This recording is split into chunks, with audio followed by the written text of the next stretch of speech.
എല്ലാവർക്കും brain spark YouTube ചാനലിൻ്റെ പ്രതികരണ വേദിയിലേക്ക് സ്വാഗതം. നമ്മളൊരു പ്രത്യേക കാര്യം ചർച്ച ചെയ്യാനാണ് ഇപ്പോൾ ഉദ്ദേശിക്കുന്നത്. വയനാട് ദുരന്തത്തെ തുടർന്ന് സുരേഷ് ഗോപിയെ കാണാനില്ല. കേരളത്തിലെ ഒട്ടുമിക്ക യൂട്യൂബ് ചാനലുകളും സോഷ്യൽ മീഡിയയും അദ്ദേഹത്തിൻ്റെ നേരെ അദ്ദേഹത്തെ പറയാവുന്നതെല്ലാം പറഞ്ഞു.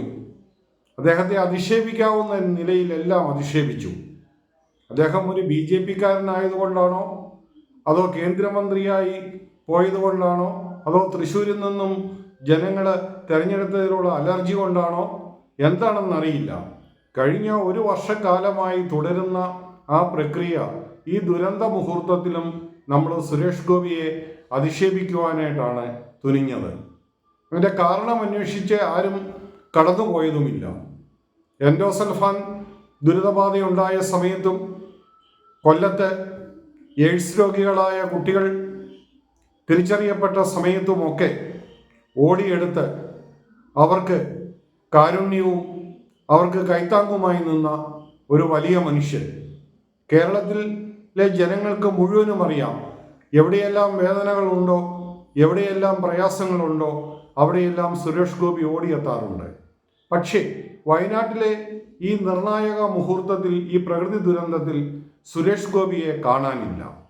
അപ്പോൾ തീർച്ചയായിട്ടും ബുദ്ധിയുള്ള മലയാളി അന്വേഷിക്കേണ്ടത്, അല്ലെങ്കിൽ സോഷ്യൽ മീഡിയയോ അല്ലെങ്കിൽ അതുപോലുള്ള ചാനലുകളോ ഒക്കെ അന്വേഷിക്കേണ്ടത്, തീർച്ചയായും അദ്ദേഹം എവിടെ പോയി എന്ന് അന്വേഷിക്കേണ്ട ഒരു കേവല മര്യാദ എല്ലാവർക്കുമുണ്ട്.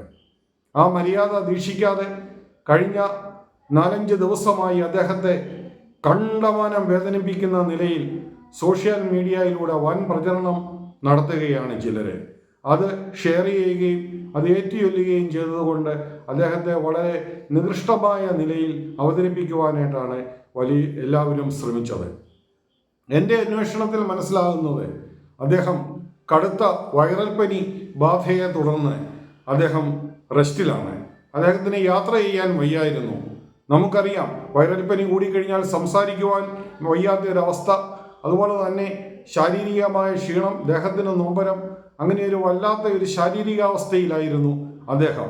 പക്ഷേ ആ അവസ്ഥയിൽ പോലും അദ്ദേഹം PM-ന്റെ ഓഫീസുമായിട്ടും അമിത്ഷായുടെ ഓഫീസുമായിട്ടും നിരന്തരം ബന്ധപ്പെടുകയും തൻ്റെ സഹപ്രവർത്തകനായ ജോർജ് കുര്യനിലൂടെ വിവരങ്ങളെല്ലാം അറിയുകയും വേണ്ട തൻ്റെതായ നിർദ്ദേശങ്ങൾ നൽകുകയും ചെയ്യുന്നതിൽ അദ്ദേഹം ഒരു മടി കാട്ടിയിട്ടില്ല.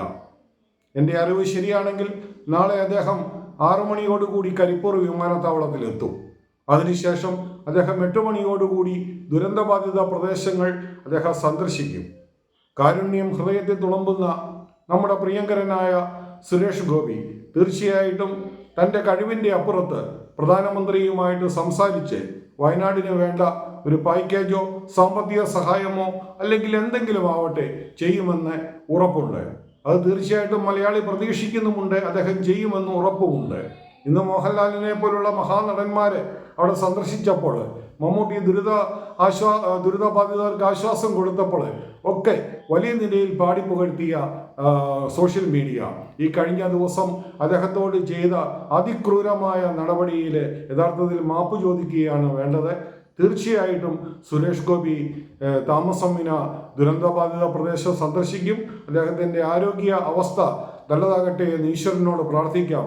കാരുണ്യം തുളുമ്പുന്ന ആ കരങ്ങൾ കൊണ്ട് വയനാടിന് തീർച്ചയായിട്ടും ഒരു സഹായഹസ്തം അദ്ദേഹം നീട്ടും എന്ന് നമുക്ക് പ്രതീക്ഷിക്കാം. അതോടൊപ്പം ഒന്നുകൂടി പറയാനുണ്ട്, ശരിയായി അന്വേഷിക്കാതെ, കാര്യങ്ങൾ ബോധ്യപ്പെടാതെ ഏത് തരത്തിലുള്ള വ്യക്തികളാണെങ്കിലും അവരെ അധിക്ഷേപിക്കുന്ന നടപടി രാഷ്ട്രീയത്തിൻ്റെ പേരിൽ കേരളത്തിലെ സോഷ്യൽ മീഡിയ നിർത്തിയില്ലെങ്കിൽ അവർക്ക് കനത്ത വില നൽകേണ്ടി വരും എന്ന് മാത്രം ഞാൻ ഓർമ്മിപ്പിക്കുന്നു.